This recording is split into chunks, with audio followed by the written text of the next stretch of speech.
What the hell is up, YouTube? This is your boy Bearded Kingface, aka Essential, here with something a little different this time, an in-depth rap beef analysis and breakdown, this time joined by KILLSHOT versus Rap Devil, the science behind Eminem's win.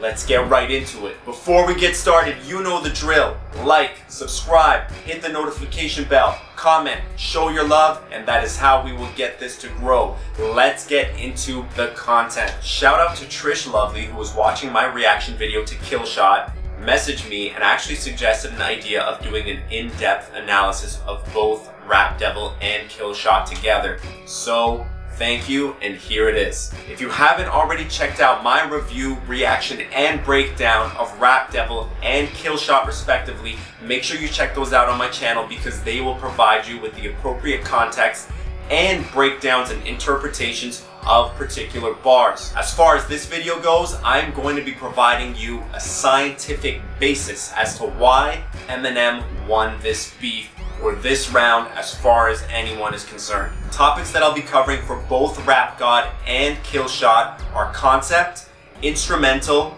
diss content, lyricism, delivery/performance, popular opinion, and last but not least, the aftermath. Let's start with the concept. Now, Rap Devil, once that was released in response to Eminem's verse on Not Alike, of course, it's a very surface level response to Eminem. Rap Devil, the name, is a play on the fact that Eminem refers to himself as the rap god. In other words, what MGK is insinuating is that he is the opposite of Eminem, and he's more evil than Eminem could be, and he's ready to just dish it out on Eminem as hard as he possibly can and dethrone the god. He's here to show that this mere mortal who pretends to be a god is nothing when compared to the devil. Now, a lot of what the song was actually based on was differentiating himself from Eminem and showing that he is a lot better than Eminem, so it completely goes with this theme. KILLSHOT, however, a lot of people would see that as something very surface level, insinuating that this is the KILLSHOT and this is what's going to be taking MGK out. However, as a lot of people have speculated and discovered, KILLSHOT is also the name of a movie that was released in the mid-2000s starring Mickey Rourke and Diane Lane. Mickey Rourke is an assassin who was hired to kill a mob boss,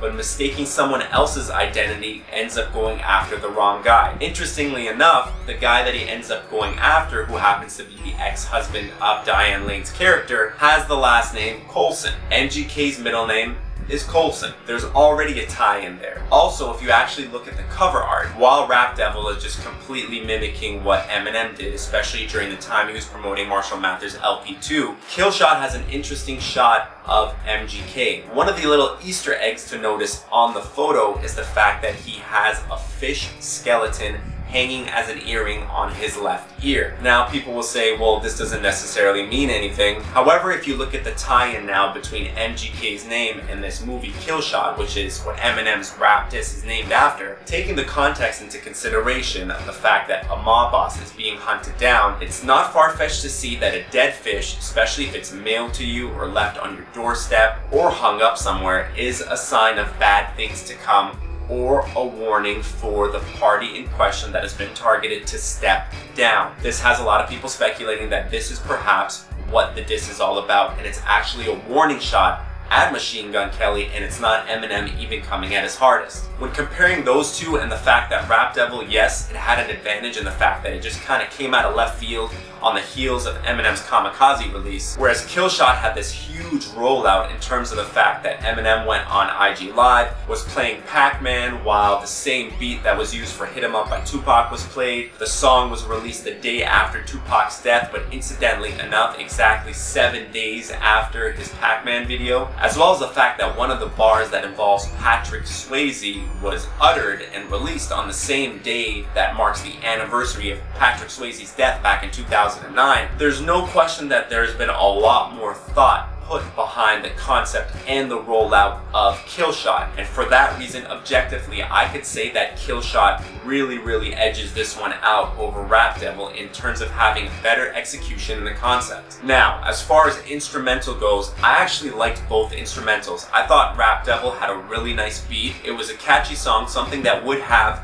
replay value. I did enjoy listening to that. KILLSHOT, however, was also in the same vein, so I can't necessarily say that one was better than the other. However, if you look at the intention of the songs, Rap Devil was more or less intended to be a diss, yes, but also intended to be a catchy song. And you can tell that by the fact that auto-tune is used in the song's production. In terms of the ambiance created by both beats, I thought they were rather conducive to a rap beef. Both were slightly mellow but dark at the same time. They were not upbeat at all, and they hit fairly hard, especially on the low end. And I personally believe that instrumental is not a huge factor in terms of deciding who wins a rap beef. However, it should be something that doesn't stand in the way of the performance of the rap beef. While these beats don't necessarily add to the diss track as far as I'm concerned, because they're not really a part of the diss, they can take away from it if they're not good beats. I thought both beats were good, and I could appreciate the fact that Eminem's was a little bit more stripped back to actually focus on the content of the diss. I also think that it's important for the song to not come off as too commercial, which unfortunately for MGK's case with Rap Devil, it has, and it just seems like it is based on his behavior and the way he's boasting about the fact that it's #1 on iTunes and has X amount of views, etc. It just seems like something he's just really trying to sell rather than just use as a diss track, so it doesn't seem like the ultimate purpose of the song. Now, the actual diss content. Speaking of diss content, this is the meat of my thesis here. This is what we're interested in. What do the parties have to say? What do they have to offer? Are there serious burns and roasts involved? That's what matters. It's a diss track after all. And on top of that, for the person who does offer up the disses, and in this particular case, Rap Devil by MGK, he ended up being first to attack. I do not count the fact that Eminem released Not Alike, because that was a response to MGK's subliminal disses. But either way, MGK had the advantage of being first in line and having a lot of fresh ideas to throw at Eminem. Now, the advantage, especially if you're familiar with rap battles, is if you're second to go and you're responding to your opponent, you can come up with rebuttals, and that is basically what is going to make or break your response. Can you completely take what they said, deflect it, or turn it around on them and come out on top? I found that the disses that MGK had on Rap Devil towards Eminem fall into the following categories. We have age or physical fitness, anger management, appearance, looks, or fashion, the topic of being blackballed by Eminem or Interscope, coming up solo and basically doing it without anybody's help, questioning credibility, especially street cred, the reason behind the delayed counterattack on Eminem's part, differentiation from past opponents as far as MGK is concerned about himself, in reference to Eminem's past opponents. M's prime being in the past and the fact that he is now replaced by people the likes of MGK. The topic of greed. And last but not least, this is de facto diss track, insulting past or current flames or partners. As far as age and physical fitness is concerned, MGK says, you know, you're about to be 46 years old, dog. Talking about, I'ma call up Trick. Another line, let's talk about the fact that you blackballed a rapper that's twice as young as you. Let's leave all the beef into 50, you pushing 50.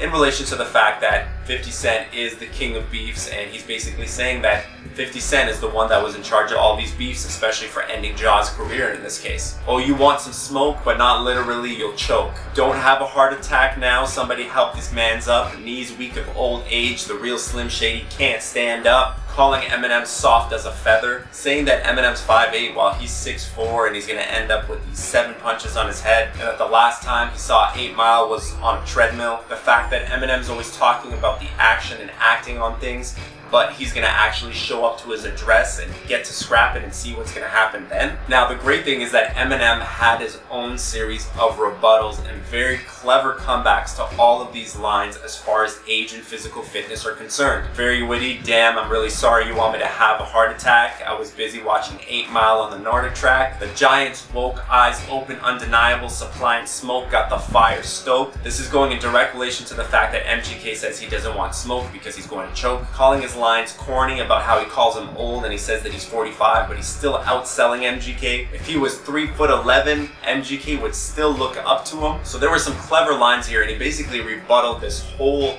section of MGK's diss about his age and his physical fitness. As far as anger management is concerned, there was that one line about Hailie saying my dad's gone crazy, calling him the big bad bully, saying he can't take a joke, telling him to pull a wedgie up out of his dungarees just because he's a really grumpy old man. Ooh, this was a good one. Telling him that he needs to read him a nursery because he's acting like a freaking baby. And last but not least, calling him Oscar the Grouch. Now, Eminem had 2 lines. That's all he needed really to combat this. The intro to the song where he's mocking his delivery and saying, "Your beard's weird," yelling at the mic, and that just completely dismantles it and makes it sound very silly. The part where he says, "Stand, son, listen, dad's not mad." He's sunning him basically, and he's saying he's not mad the same way that Hailie was saying my dad's gone crazy. So that just completely flipped it. As far as his appearance or looks or fashion goes, there's of course that really cringy line about his beard and needing clippers. In the hook, he mentions that he's sick of these sweatsuits and these cornball hats and everything like that. That Eminem is jealous of him because he's younger than him and dresses better than him, and the fact that he can't even look up to him because he's taller than him. The whole beard thing, Eminem responds in kind, says, "How can you name yourself after a damn gun even though you have a man bun?" Akin to the fact that he's talking about the beard, but it completely dismantles it. Your red sweater, your black leather, you dress better, I rap better. Dressing a certain way is irrelevant here because he's saying I rap better, this is what I do, this is my craft. He'll have to fuck him in my flannel and I'll give him my sandals, mocking his own way of dressing with flannels, and at the same time taking a shot at MGK because of the fact that he's wearing sandals with socks in the music video for Rap Devil. And my favorite part in the outro where he says he's sick of his blonde hair and his earrings, looking in the mirror thinking that he's Marshall Mathers. Again, rebutted everything related to appearance. Now, on the topic of being blackballed by Eminem or Interscope, of course there was that whole segment in the second verse where he was talking about you should ask Paul Rosenberg why I'm not allowed to come to Sway, or why I'm being shelved in Interscope. And then referencing the fact that Eminem or someone at Interscope ended up calling Jimmy or perhaps Puff Daddy in order to have MGK apologize for the tweets in the past. And then there's that one little punch about don't be a sucker and now try to blackball me or get me off of Yellow Wolf's album. Now, Eminem flips this with 2 particular things, not addressing the topic at hand specifically because it is something that he had addressed during the interview series with Sway, so no need to mention it again here. It's that clever line about say you got me in a scope but you grazed me, one call it Interscope and you Swayze. I think that was perfect to say that, yeah, if you want to keep playing this way, then I will make those calls and I can make it just as easily to make you a ghost. And the very crucial, intense diss at the end about lick a ball sack to be on my channel and the other things you would do to be me for a second. That just goes to show that it's not necessarily Eminem keeping him from getting places, but it shows that he's willing to go to any length to get to Eminem. On the note of coming up solo, he talks about how everyone's always hated him, this is nothing new to him, and that there's a difference between him and Eminem, and the fact that Eminem is entirely produced by Dr. Dre. Eminem counters this by saying that yes, he is with Dr. Dre still, but this idiot's boss pops pills and says that he got skills. Now who's his boss? Puff Daddy. So he's also produced by another rap or media mogul. It's essentially the same thing, and this completely neutralizes that argument. As far as credibility or street cred goes, MGK says how tough is Eminem if he's spending millions on security a year? That he has to call up Trick and he might as well just handle things on his own, questioning his manhood. He should stop acting like a thug because he lives in luxury. And of course, the last time that he saw 8 Mile was on a treadmill. Eminem rebuttals the first part about Trick, especially in the intro part where he says, you sound like a bitch, and just mocking his delivery. And then there was another line that was actually a part of another one of the overarching themes in the diss content where he's talking about that playing dead was the only time you hold still, playing on holding still and holding actual steel. Then he takes a jab at him because of luxury. He says, oh, what, you're broke or something? Because back in 02, I had enough money to burn right in front of you. The delayed counterattack. I think this is one of MGK's points that he's really sticking to, that it took Eminem so long to come up with a response to Rap Devil. Within Rap Devil itself as well, he says, what, it took you 6 years to come at me and talk about a tweet that was back from 2012? And the fact that he basically dropped an album because of him, as far as he's concerned. Eminem comes back on KILLSHOT with one of the most grueling disses here, where he says, yeah, this is your moment, pop champagne, do all that stuff, I'm just watching you, but I had to give you a career to completely destroy it. That is a huge rebuttal of everything that MGK was saying, And the fact that M's delay was just to see how MGK plays everything out. And of course, something to dismantle the fact of why he went in with the diss in the first place, and that it wasn't over a pick, he just doesn't like him to begin with. In terms of MGK on Rap Devil seeing himself as different from Eminem's past opponents, he says, "Fuck Rap God, I'm the Rap Devil," of course, for the reasons that I had explained earlier, saying that this is great, but he wouldn't say any of that stuff in front of him. Again, questioning his threat level, saying he was named after a candy, whereas MGK is named after a killer or a gangster. And lastly, saying that the only way that he could be stopped is to be shot because there's nothing that Eminem could do to him. In KILLSHOT, Eminem comes back and says, "What, you thought you're gonna put the chrome barrel to my bone marrow? You're not even a bone arrow. How are you a gunner?" He's nowhere on any list next to a Tupac, next to a Biggie, next to a Jay-Z, but he's actually akin to Taylor Swift and Iggy Azalea. And yeah, perhaps he will have legendary status because he's gonna put his name next to Ja Rule and Benzino. Now this is a big topic that a lot of people have discussed in the past, and that's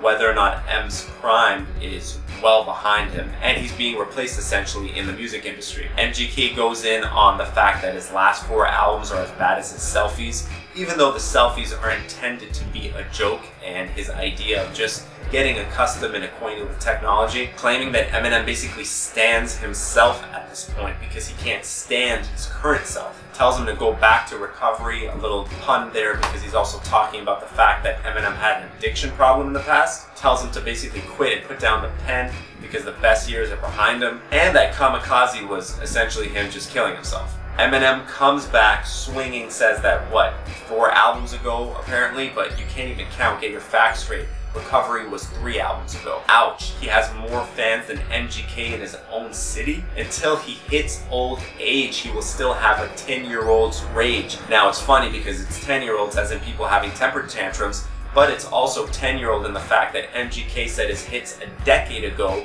aka 10 years ago, were better. But he's saying, no, I'm just as sharp as I was back then. M retorting and saying his biggest flops are MGK's greatest hits. The beautiful pun and the play on words with the locks and Jadakiss, and a beautiful burn to wrap this whole segment up is that MGK knows that as long as he's shady, he's gonna live in his shadow. In terms of greed, he calls Eminem Ebenezer Scrooge, claims that he's greedy because he has an Oscar and he's saying, damn, can anybody else eat at this point? And that he just wants to feed his daughter, but he feels like Eminem is preventing him from actually being able to make it in the industry and provide food and money for his family. Eminem snaps back on KILLSHOT and he says, taking food out of your daughter's mouth or anyone's daughter's mouth is something I don't do. So don't get it twisted. And on top of that, you're a molehill, but I'm gonna make a mountain out of you. So you're basically gonna profit off of me and I'm gonna make you bigger than you were. So don't get it twisted and say that I'm not actually providing and feeding your family at the same time that I'm dismantling you. On top of that, he says that he's being rich shamed by some prick who's using his name for clickbait, which is essentially what MGK's doing. Now, the mandatory part of every rap diss, insulting past or current partners or flames. MGK goes at the fact that Eminem has hung out with Rihanna, has songs with Rihanna, but is actually too much of a wuss to actually ask her out. And the closer line for Rap Devil, where he says he's actually fucked on one rapper's girl, don't make me call Kim, ouch. Now this topic is exactly how Eminem starts off his verse, which is that he says Rihanna just left a hickey on his neck. So sort of mocking MGK in the line that he presented. Questioning the fact that they're not even at the same caliber, essentially. How can they even battle? He has to fuck Kim in his flannel. Again, referring to his clothing choices. And a bigger burn than what he said about Kim. He says, you're just really salty, and we can see past it because Young Gerald, aka G-Eazy, is balls deep inside a Halsey. Eminem doesn't stop there. He's essentially dismantled every single topic or theme or aspect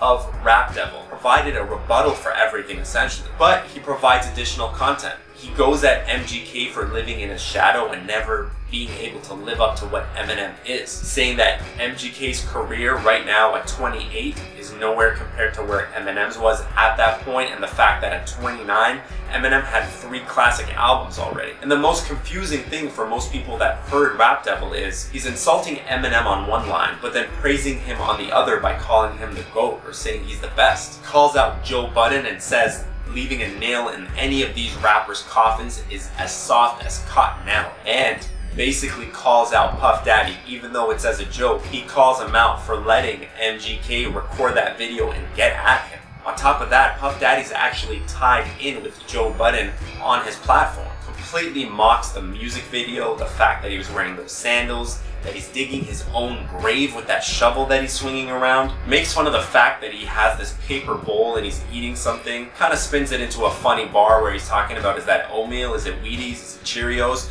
And that has a nice little connection because where the video is shot is close to the General Mills plant. So there's that crazy relationship there that I don't even know how Eminem thinks of this stuff. And last but not least, he warns him yet again. He says, just keep my dick in your mouth, but keep my daughter out of it. It's clear as day to see, based on diss content, Eminem edges it over MGK by a wide margin as far as KILLSHOT is concerned. Now, as far as lyricism goes, I don't want to get too far in depth with this one. I know Crypt did a wicked video where he actually broke down the rhyme schemes, but it's clear to see that Eminem is a superior writer and craftsman. His lyrical ability is bar none. Almost 90%, if not more, of the words inside of that track rhyme. They have alternate rhymes throughout the song, throughout the lyrics. MGK, a much smaller percentage. On top of that, KILLSHOT uses a lot of double entendres, triple entendres, and it just has a lot of multi-syllabic compound rhymes that are just not present inside of Rap Devil. In terms of the amount of double and triple entendres I was able to find, within Rap Devil I was only able to locate 2 double entendres. The part where he says, hello Marshall, my name's Colson, you should go back to recovery, based on the fact that he's saying that his recovery album was great and he should go back to that style over there, but also commenting on the fact that he was in recovery for substance abuse. The other part where he says that you should lose yourself on the records you made a decade ago, they were better, essentially telling Eminem to go back to what he was doing a decade ago and to get lost in that material and body of work and to study that and to try to mimic that again, but also commenting on one of the tracks that he had a little over a decade ago that is very well known, and that is Lose Yourself. On KILLSHOT, I was able to find over 10 double and many of them triple entendres. The part where he says the giants woke, eyes open, you know, the supplying smoke and the fire stoked. Not only is he actually talking about smoke and fire in that sense, but also the fire within him that has kind of reignited, and, you know, supplying smoke as in whoever wants this smoke can get it. The very witty line about say you got me in a scope but you graze me, one call to inner scope and you swazy, that one's pretty much a triple entendres because that graze reference actually refers to something he said a little bit earlier, talking about being a goat, and of course goats graze, but goat also meaning the greatest of all time. One call to inner scope and you swazy, swazy being rap slang for being ghost, being gone, out of there, but also Shwazy, which was an artist on Interscope formerly, as well as the fact that it was Patrick Swayze's death anniversary. He passed away in 2009. This track is released exactly 9 years to the day. Saying you run up on me like a phone bill, running up on someone essentially in the literal sense, but running up as in your tab like a phone bill. Playing dead, that's the only time you hold still, literally holding still because you're playing dead, but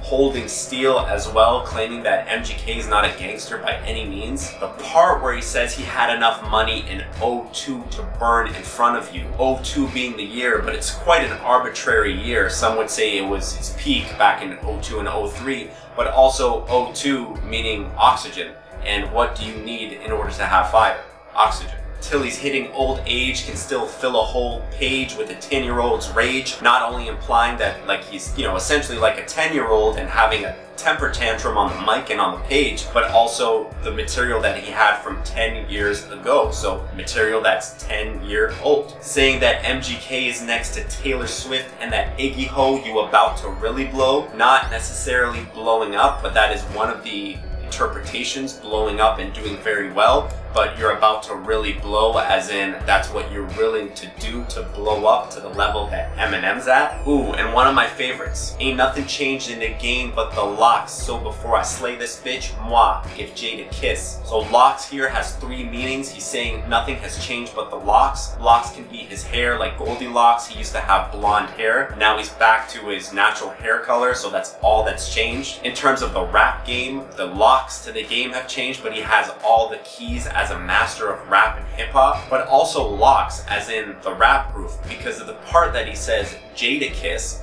He's talking about giving his actual daughter, middle name Jade, of course Hailie Jade Mathers, a kiss, but also Jadakiss, a very well-known rapper and one of the members of the Locks, who was incidentally enough involved under P. Diddy's label. Go to sleep 6 feet deep, I'll give you B for the effort. The fact that he's giving him a B as in a grade for the effort, but it also sounds like he's saying beef for the effort. So he's bringing this beef onto him because he dared step to him. And lastly, because he knows as long as I'm shady, he's gonna have to live in my shadow. Literally, he's Slim Shady and he's gonna have to live in his shadow and being continuously compared to him, because Eminem set an amazing precedent, especially amongst white rappers, but also playing off of literal shade. And what does shade do? It provides shadow, and everyone would be sitting in it if that's where the shade is. Just really thought-provoking stuff, and I'm sure there are some that I missed, but this is over 10 that I was able to catch, a lot of them being triple entendres. Delivery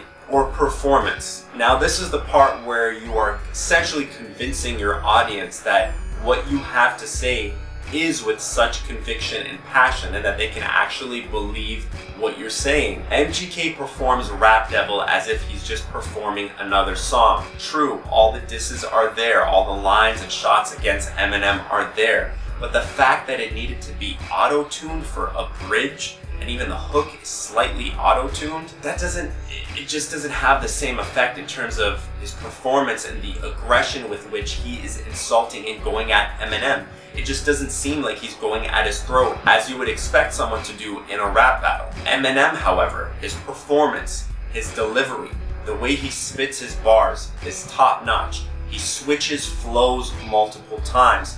His voice, his intonation, the aggression with which he's delivering some of those lines actually changes throughout the song.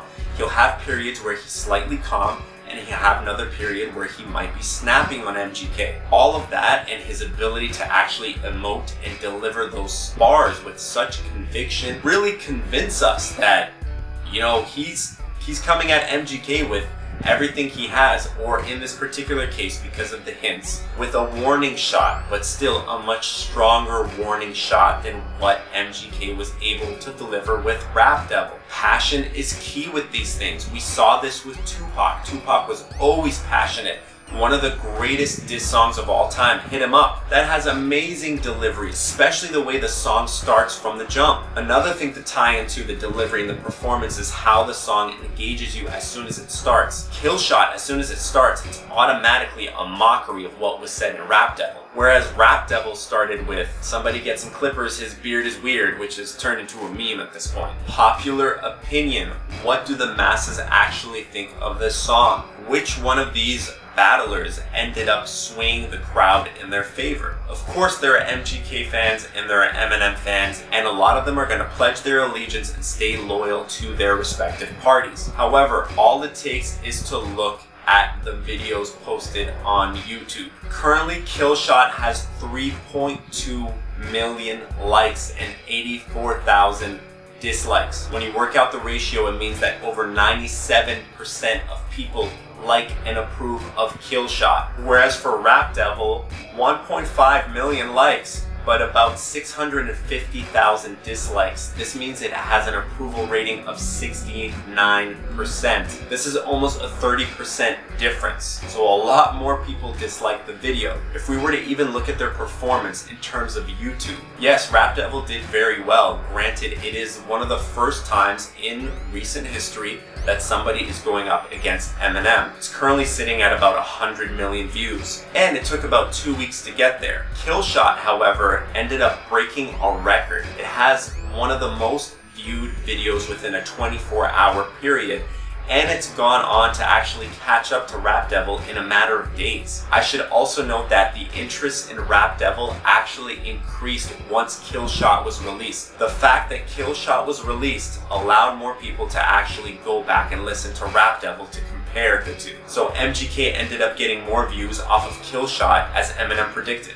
Finally, we have the aftermath. Most people agree that Eminem won. The only ones that probably don't like Eminem to begin with, and there's a certain bias involved there. However, if we look at the aftermath and the way both artists have conducted themselves since their respective songs have been released, MGK just couldn't help but shoot himself in the foot a few times. One of the things he tried to do to save face once KILLSHOT was released is to mock Eminem and say that it took 3 interviews, even though that there were 4 parts and it was only 1 interview and 2 weeks for him to come up with a response. Well, we all know exactly why Eminem took his time, because it was something that was very calculated and it needed to be released on a certain date to go with the depth of what he was trying to convey. On top of that, MGK has been taunting Eminem and saying that he's still #1 on iTunes. Funny thing was that KILLSHOT was not even released on iTunes. However, Eminem pulled another classic move of just waiting and watching the snake bite its own tail.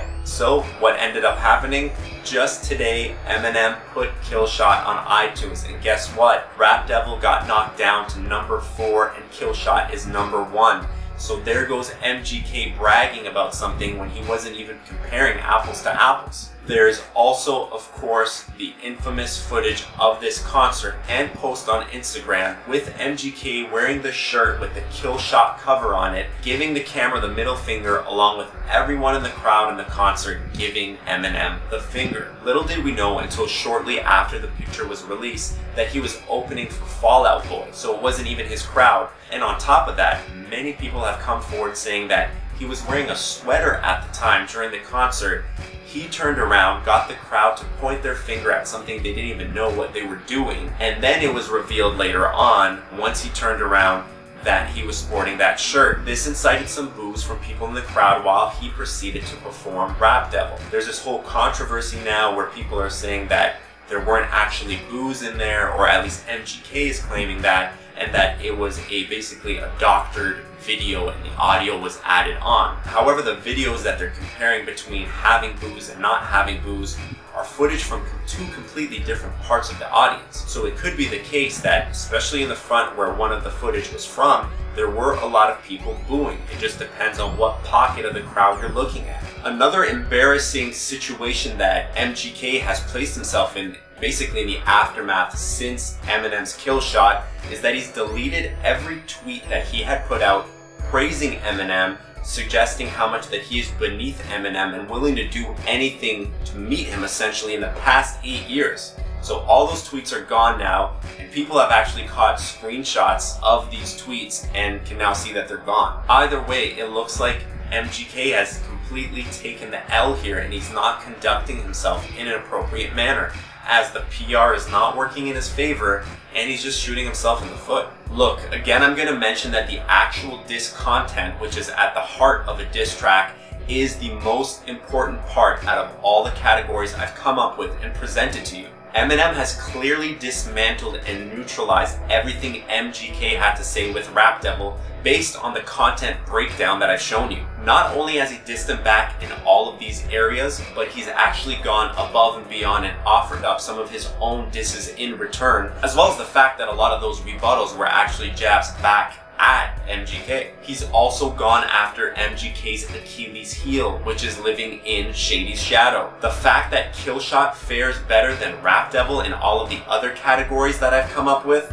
well, that's just icing on the cake and the cherry on top. KILLSHOT reigns supreme. It is superior. Either way, I'm really excited to see where this goes, if MGK is going to respond, and what we're going to see next. But man, oh man, what a time to be alive. Anyway, YouTube, this is Bearded Kingface, aka Essential. If you enjoyed that content and want to see more of it, leave a comment, show your love, subscribe, hit the bell, and like. And that is exactly how I'm going to continue to provide you with quality content like this. So until next time, peace.